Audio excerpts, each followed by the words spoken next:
Yo, c'est Balou et c'est parti pour une nouvelle vidéo. Alors avant de commencer, j'espère que tu as vu ma vidéo Bienvenue au Cameroun. Que tu sois camerounais ou pas, il faut que tu ailles la voir. C'était mon expérience, ma première fois en Afrique et je trouve qu'on met pas assez en valeur l'Afrique et c'était un séjour de ouf. Je t'invite à aller voir la vidéo. Je mets pause là tout de suite, voilà, je mets pause. Ah oui, avant je te dis pourquoi je mets pause quand même. Je mets pause pour que tu puisses au moins cliquer sur la vidéo parce que le lien il est dans la description et que tu puisses au moins la mettre à regarder plus tard quoi. Donc vas-y, je mets pause.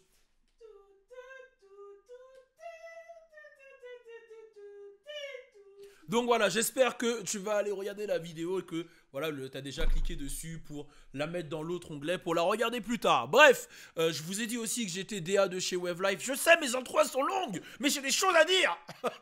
C'est des choses à dire là, c'est bon. Voilà, je suis DA de chez Wavelive. Il y a beaucoup de monde qui m'a demandé c'est quoi Wavelive. Donc Wavelive, c'est la plateforme de streaming musical des indépendants là. On est sur Wavelive même.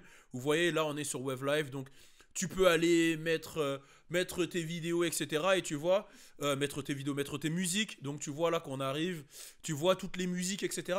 Et je le répète, moi je vais aller sur cette plateforme, déjà je vous pousse à y aller et je vais aller regarder les pépites. Et ce que je vais faire, c'est que chaque semaine, je vais mettre en avant une pépite sur ma chaîne YouTube. Donc voilà, ça va s'appeler Balou on the Wave. Je mettrai en avant des pépites sur ma chaîne YouTube. Donc voilà, rendez-vous sur Wavelive. Et pour tous ceux qui s'inscrivent sur Wavelive pour me prouver, suivez-moi sur mon deuxième compte qui s'appelle Bigomi Balou sur Instagram. C'est vraiment moi. C'est mon compte personnel. Genre, je réponds à tout le monde là-bas et tout. Parce que l'autre là, French Balou, il y a trop de monde. Et vous me suivez, vous m'envoyez un message. Vous m'envoyez un message comme quoi vous êtes sur Wavelive et moi je vous follow. Eh, parole de scout. Je te follow. Bon, on va rentrer dans le vif du sujet. C'est un peu moins marrant. On va parler de Pop Smoke.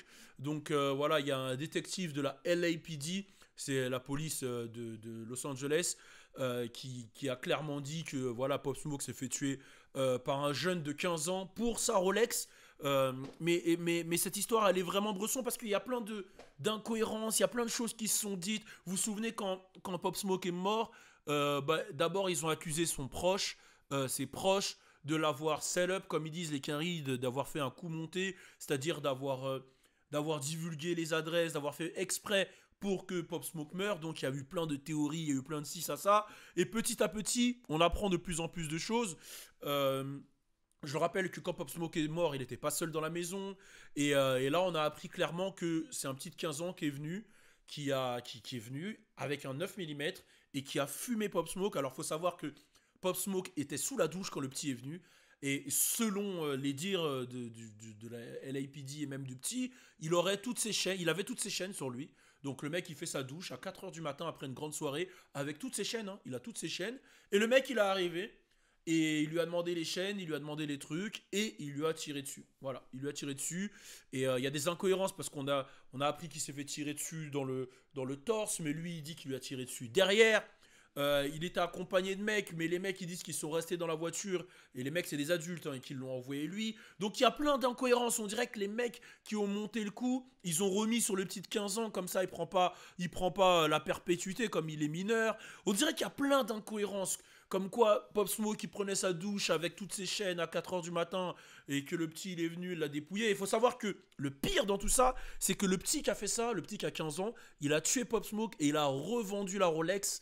Une Rolex une Rolex déjà, les prix minimum des Rolex c'est 7-8K, tu vois. Il a revendu la Rolex à 2K. Et on sait que lui, il avait une iced out Rolex, tu vois. Et il l'a revendu seulement à 2K. Donc, il y a plein de choses. Donc, là, je suis sur le site de Complex. Je vais vous donner un peu plus d'infos. Bon, ils ont dit que voilà, le nom du suspect qui a 15 ans, il n'est pas sorti parce que justement, il a 15 ans et qu'ils veulent pas créer de problème. Et que c'est lui-même qui s'est confessé et qui a dit être le tueur pendant une conversation qui a été enregistrée. Il faut savoir que lui, vu qu'il a 15 ans, il est dans les juvenile detention, il est dans les prisons pour mineurs du coup. Et voilà, il y a le deuxième que je vous ai dit qui a 20 ans qui lui aussi a testé. Et bon, c'est fou parce que tu te dis qu'un petit de 15 ans il shoot quelqu'un avec un Beretta 9 mm. tu te dis, il y a quand même un souci quelque part. En tout cas, il l'a dit. Et a priori, selon ce qu'ils disent, ils sont embrouillés. Ils se sont embrouillés. Il lui a demandé pour ses bijoux. Donc, je vous refais la scène. Pop Smoke, il était en train de se doucher avec toutes ses chaînes. Hein, les 40 chaînes qu'il a. Il sort de la douche. Le mec, il lui demande ses chaînes. Il s'embrouille. Et là où il s'embrouille, lui, il lui tire dans le dos. Déjà, quand tu t'embrouilles avec un mec, à quel moment tu lui donnes ton dos? À poil en plus? Donc Pop Smoke, il serait à poil avec ses chaînes, il s'embrouille avec un petit de 15 ans, il lui tourne le dos et le petit, il lui shoot dans le dos. Non, les gars, il y a un truc bizarre dans cette histoire. On veut pas se mentir, mais on va pas se mentir, mais il y a un truc bizarre. Je suis pas un mec des complots, hein, mais là, il y a un truc bizarre. Il y a des gens qui disent pas tout, et j'ai l'impression qu'ils essayent de remettre un peu tout sur le petit, comme c'est peut-être celui qui va prendre le moins, etc. Et je le rappelle que il y a eu une soirée avant.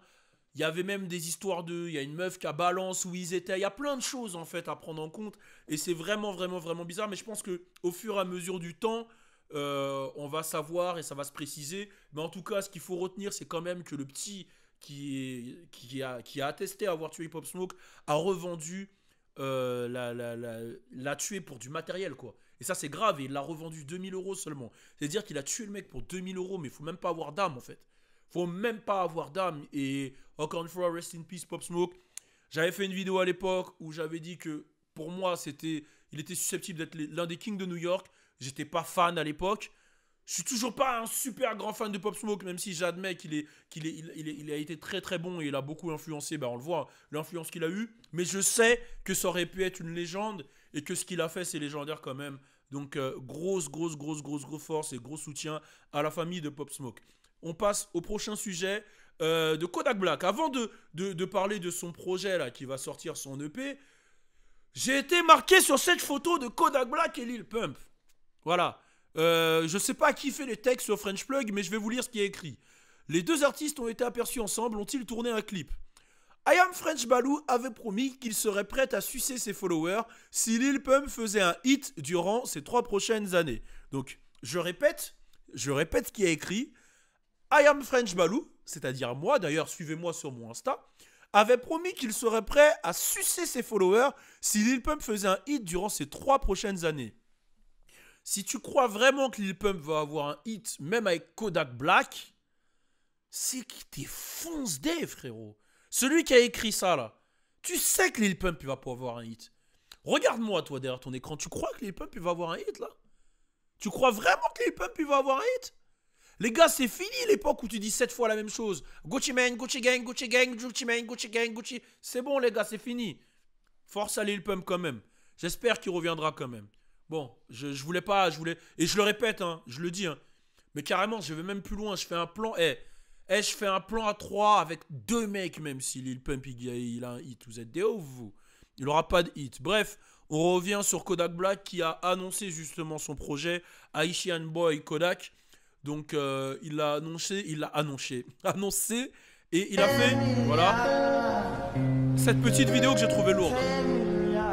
J'aime bien les vocalises là.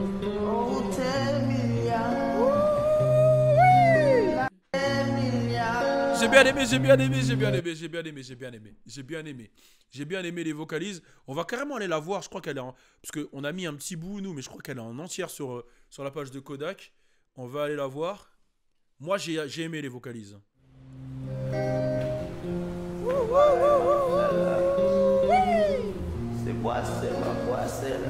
Ok. En tout cas, j'aime bien qu'il représente Haïti comme ça. J'aime bien.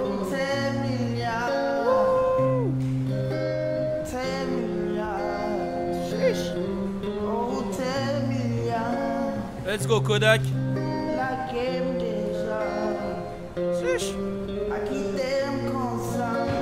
Ok. Hey.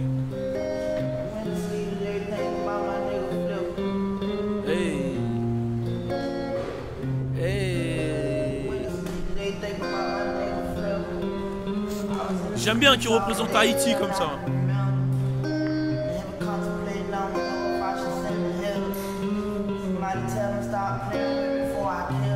Hey. Alors, Kodak Black est-il l'un des plus gros influenceurs de Floride? Moi, je dis oui. Je dis que Kodak Black, même s'il est beaucoup inspiré de Gucci, hein, il faut quand même le dire, il a influencé toute la nouvelle génération. Et je trouve que c'est l'un des plus talentueux de Floride. Clairement, quand tu penses à Kodak, tu vois l'influence qu'il a sur Glock 9. Je vais pas faire la liste Pusha T, Glock 9, tout le monde. Je vais pas faire la liste. Mais moi, j'ai beaucoup de respect pour Kodak. Et j'espère que ça va être très costaud. Il y a cette vidéo aussi de Future là qui est ouf. Que Future il a attesté avoir été en studio pendant 10 ans tous les jours. Est-ce que c'est un cap ou pas cap? Toi, tu penses pas que c'est un cap? Moi, je pense pas que ça soit cap non plus. Je pense pas qu'il mente. Parce qu'il y en a beaucoup qui font ça. Ouais, 10 ans. Lil Wayne, c'est un mec comme ça aussi. Et d'ailleurs, Drake avait dit que Lil Wayne et Future, c'était les deux mecs les plus charbonneurs qu'il connaissait. Il avait jamais vu des mecs travailler autant. Donc, moi, ça me choquerait pas du tout. Je vais vous montrer. Ah, attendez, on va parler de ça quand même. Et après, je vais vous montrer une petite vidéo que j'ai faite qui est marrante. Un album en commun pour Lil Durk et Lil Baby. Alors, qui vous avait averti pour Lil Durk et Lil Baby? Lil Durk, je l'ai toujours dit dans tous les débats à Chicago que Lil Durk, pour moi, c'était le futur de Chicago. Alors, Lil Baby... Est-ce que je dois dire? Est-ce que je dois en parler encore? Allez, je dois plus en parler. En tout cas, moi, j'attends ça avec impatience. A priori, hein, Lil Baby, il avait mis un post, il avait dit que ça arriverait le 28 mai. Hein, et Voice of the Heroes. Moi, j'attends ça avec impatience. Et je le répète, allez voir mes premières vidéos de 2017 où je parle de Lil Baby. La première chose que j'ai dit, c'est que pour moi, Lil Baby, c'était une version de Lil Durk d'Atlanta. C'est la première chose que j'ai vue. Va voir mes vidéos de 2017. Quand j'ai écouté Lil Baby, j'ai entendu Lil Durk. Oui. Il y a une interview aussi qu'on a oublié. Ouais, il y a une interview qui est faite sur la chaîne French Plug. Ouais. On est les premiers à avoir interviewé Lil Baby en 2017 ou 2018 sur French Plug. Allez la mater. Il n'y a pas beaucoup, il y a 9000 vues. Elle a été faite par RJ, mon gars sûr d'Atlanta. Allez mater cette interview. Ouais, je vais mettre le lien en barre d'infos si j'oublie pas. Je crois que je vais oublier, mais ce que je peux faire, c'est... Ah non, bah, je mettrai le lien en barre d'infos. Ouais, voilà, fais-moi penser. Et sinon, je retourne sur une petite vidéo que j'ai faite de Melly. Je l'ai fait sur mon Insta, d'ailleurs. Suivez mon Insta, l'équipe. Suivez mon Insta, voilà, on est là. 380 000 abonnés. Putain, j'ai dépassé... Mon YouTube a dépassé mon Insta, c'est fou, ça. Du coup, je vais vous montrer cette petite vidéo, elle est marrante, quand même.